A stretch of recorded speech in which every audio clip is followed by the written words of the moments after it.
Right, this is our third lesson on rotational dynamics, and this time we're dealing with the rotational kinetic energy.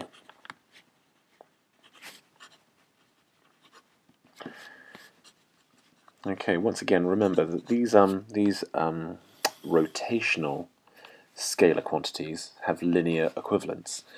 So long as we're remembering that masses in linear dynamics can be considered as moments of inertia, velocities can be considered the same as angular velocities, and accelerations the same as angular accelerations, then really it's not so hard to guess that the kinetic energy, rotational, which usually is a half mv squared, is a half I omega squared. And we can work a definition and work it up from first principles, but I think drawing these parallels is the best way forward. We quickly get to an equation that then we can use and see what the consequences are. So just bearing in mind as well that you always get a kinetic energy.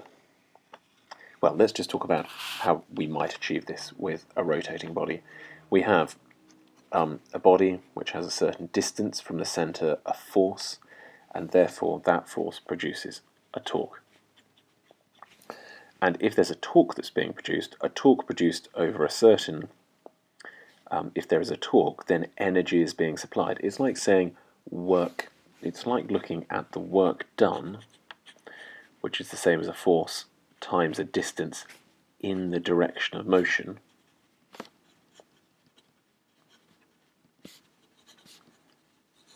Well, that's not quite the same as saying that this must be an energy because it's force times the distance, because the direction of motion, so if we think about the work done rotationally, that would be the torque multiplied by the distance covered by its rotational, so therefore the distance, the equivalent of distance, is actually the number of angles that have been passed through. So work done is torque times the number of angles cut through, and rotational kinetic energy is a half I omega squared. Okay, let's have two quick examples so we can see this in action. Interestingly, right, okay, first one. Let's imagine we have a yo-yo sitting at the end of a piece of string. Let's say the yo-yo is moving at 10 rads per second. That's angular speed, should I say. It has 0.5 kilograms in mass, but it has a moment of inertia of 0.01 kilogram meters squared. Okay, imagine it's rotating at that speed, and then that rotating yo-yo then climbs up the string. So what takes place is you need to start thinking about what happens with the energy transfer. So you know that the kinetic energy of rotation will turn into gravitational potential energy, assuming that no energy is lost to friction, or it's a frictionless surface. So therefore the question is, how high will this climb? If you think you know the answer, hit pause, otherwise here comes the answer. Well, we know that half I omega squared is the rotational kinetic energy, and that must be the same as mg, the change in the height. The change in height, with this with rearrangement, should be I omega squared over mg, which gives us 0.01 multiplied by 10 squared divided by 0.5 by 9.8, and that gives us a grand total of 0.2 meters. It'll climb 20 centimeters up to the top. Okay, let's look at another example, this time looking at how a rotating body might roll down a slope. Good. So let's just give it some values. Let's say it moves a vertical distance of 2 meters from start to finish. It's a 2 kilogram mass. However, it has a moment of inertia of 0.5 kilogram meters squared. And by the time it reaches the bottom, it has 4 meters per second in linear speed. Now, what we need to understand here is that the gravitational potential energy, or the change in GP, is going to not just equal the kinetic energy translational, how fast it's moving, but also will go towards the rotational kinetic energy. So with that in mind, I suppose the question is, how fast is this thing moving? What is its omega when it reaches the bottom, or it's descended a height of 2 meters? If you think you know, hit pause. Otherwise, here comes the answer.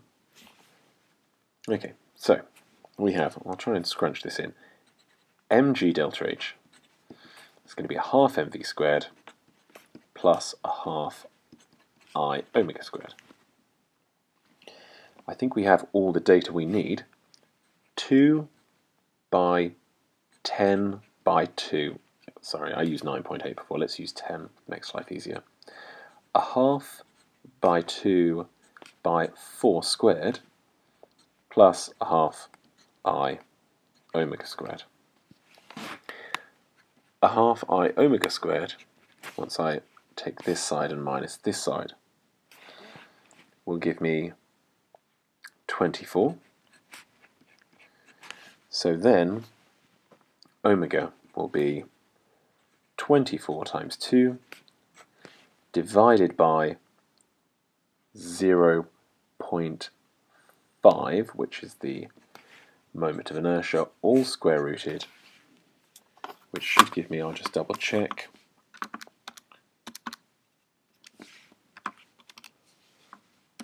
it's 9.8 radians per second. Good, so one example, 2 examples.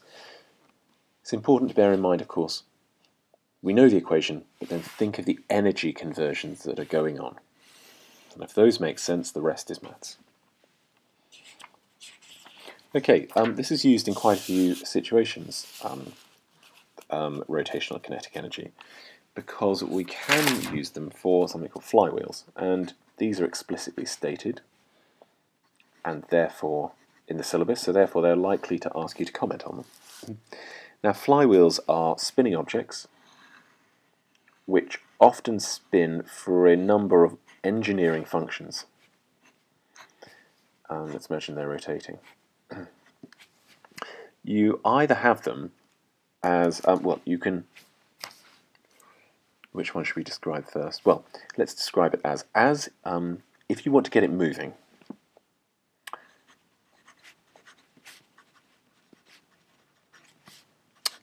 you need a torque.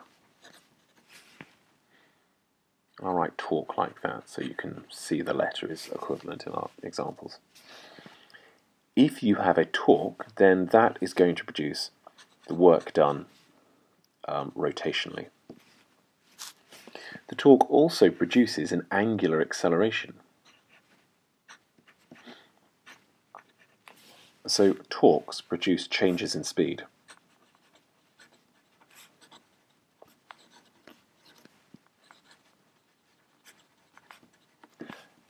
Angular speed, should I say. So torques produces change in angular speeds. And in some devices you don't want the angular speed to change much. You want stability in the angular speed. So flywheels can be used to stabilize speeds. Omegas. Angular, sorry. For instance, let's imagine we had a piston, and because you're doing thermodynamics as well with this unit, I'm sure you're aware of how pistons work. You have a crank that moves around because a piston is being fired, is moving up and down. Now, of course, you're going to get not only dead spots, whereby it doesn't matter how much force is being applied up or down, you're not going to get any rotation. The torque is 0.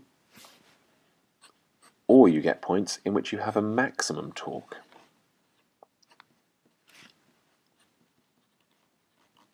And everything in between.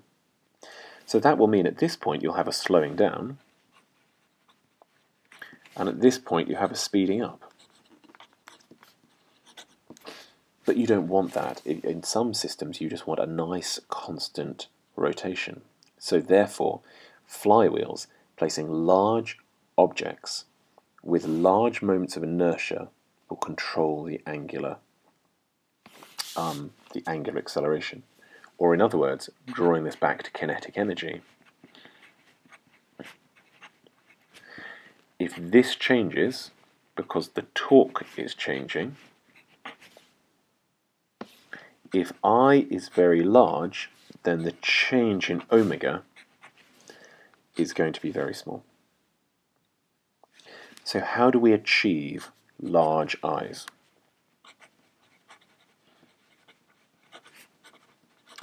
Well, it's achieved by shapes.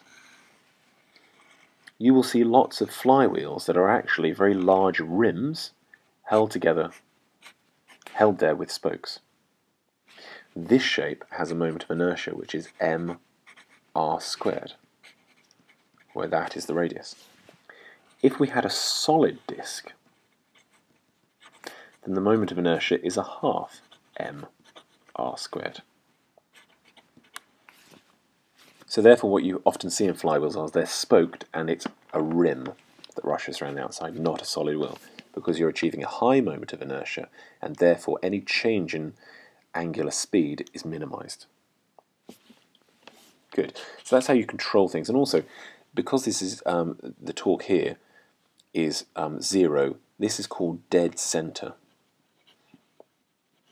And having some rotational kinetic energy will take you through those dead center points. Okay, there's another thought that we might have, and that being that flywheels can actually store kinetic energy. So you have kinetic energy storage.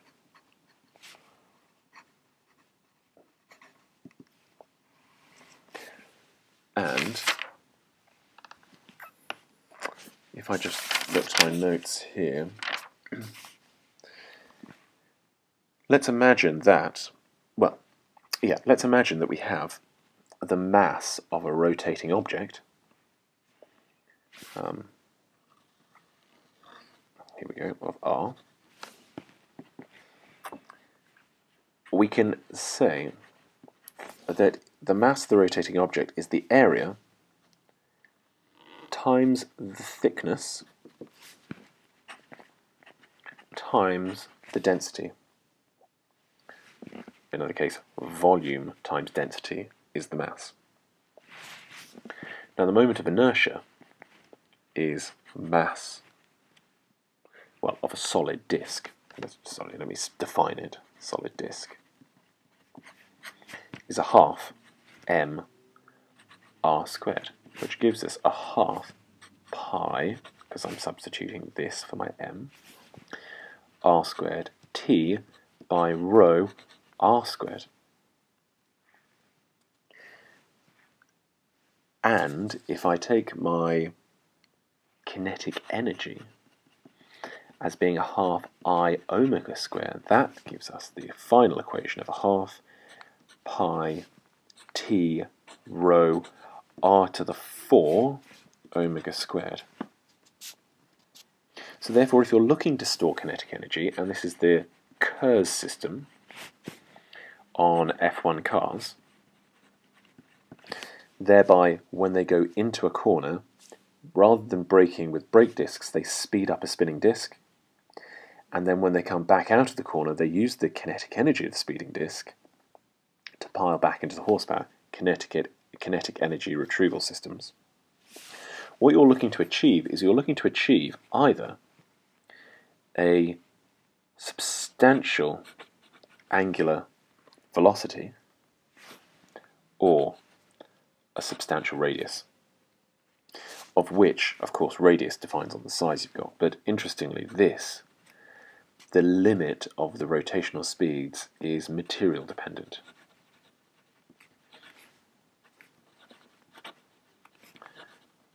So therefore you're looking for futuristic materials, you're looking for carbons, you're looking for high-grade metals, you're looking for one-crystal metals, etc., etc. So let's just remind ourselves about the flywheels again. So whether they are storage or whether they're used in whichever way. Let's go for the first point. Forces may vary,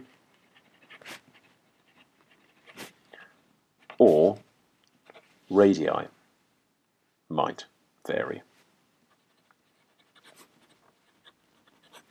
Either way, that means torques vary.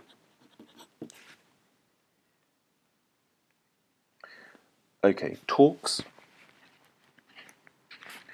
cause changes in energy and also changes in angular speed. If you're looking to stabilize omega, then large moments of inertia are needed. Okay, shape defines moments of inertia. And if you're storing energy,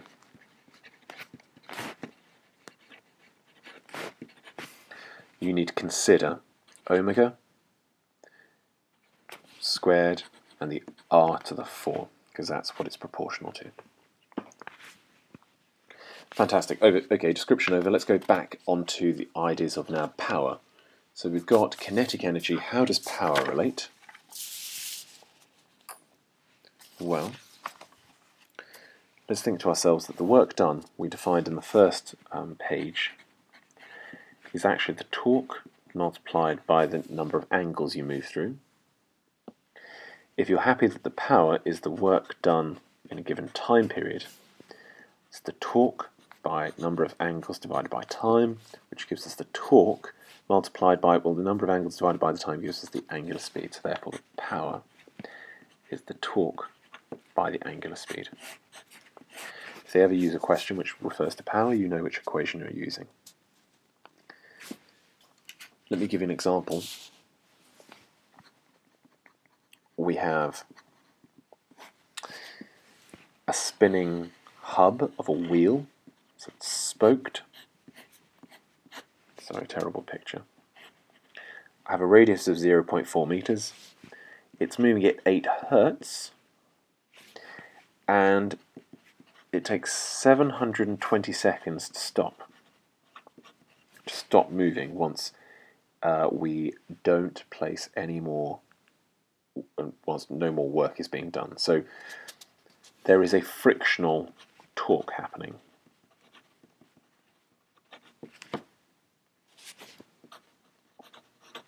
Okay, 3 questions. First one, what is the angular deacceleration happening? Second one, what is the frictional torque? And third one, what power is being exerted by that torque? If you think you know the answer, hit pause, otherwise here comes the answers. Okay, so very simply, we need to first of all say the acceleration is the change in omega and the change in time. The change in omega is from 8, that's hertz, which is number of rotations per second, minus 0, it's come to rest. Divide that by the total time, 720. And that gives us 0.7 radian seconds to the minus 2. The frictional torque is moment of inertia times alpha, and apologies, I should have given you the moment of inertia, I forgot that bit. So therefore we have 0.32 multiplied by the answer to the previous one, our angular acceleration is 0.02 Newton meters. It's a torque. The power, of course, is the torque multiplied by the angular speed. 0.02 by the frequency multiplied by the number of hertz times by the number of angles per rotation. and that gives us a grand total of 1 watt. Okay, maybe one more example to pull it all together, or maybe even two. Let's try one more example. A new page for this. I've got something that's being rotated. It's being driven by 0.6 newtons at 1.8 meters. It undergoes 1 revolution in 110 seconds. Good. First few questions will be, 1, what is the angular speed? 2, what is the torque it's providing? What is the power being dissipated if this is actually maintaining a steady angular speed? So what is the power dissipated to the frictional forces? First 3 questions first. If you think you know, hit pause, otherwise here comes the answer. Oh, and should I say, pause there briefly, we need to know that this has... No, we don't need to know about the... We do need to know about moment of inertia. It's got...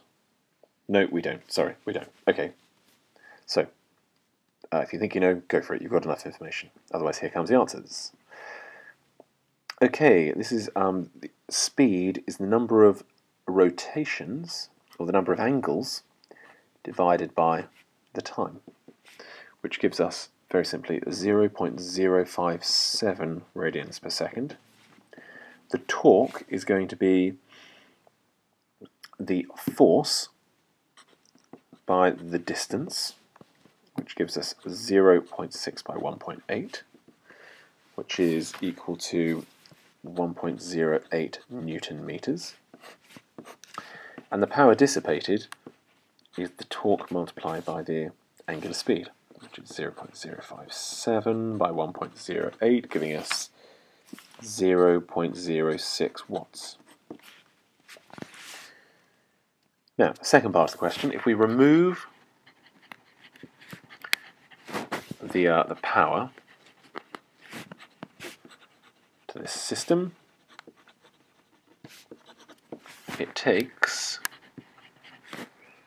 12 seconds to come to rest. Okay, first part will be asking what is the kinetic energy lost in the system when it comes to rest.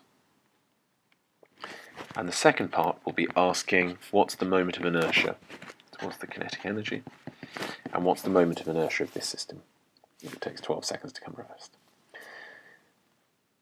I think you've got all the information you need, yes? So, I think you know, hit pause, otherwise here comes the answers. Okay, the kinetic energy is the torque multiplied by the number of rotations that happen. You could also say that's the same as the power multiplied by the time. Sorry, that's much easier. So therefore the power, which we've got in the previous one, 0.06, multiplied by the 12 seconds gives us 0.74 joules of energy is being dissipated. Therefore, what's the moment of inertia? Well, we know that kinetic energy is a half I omega squared. So I is 2 dots of kinetic energy over omega squared, which gives us 2 by 0.74, divided by, and the omega is, of course, 0.057 squared, gives us 453 kilogram meters squared. Good. I hope that makes sense.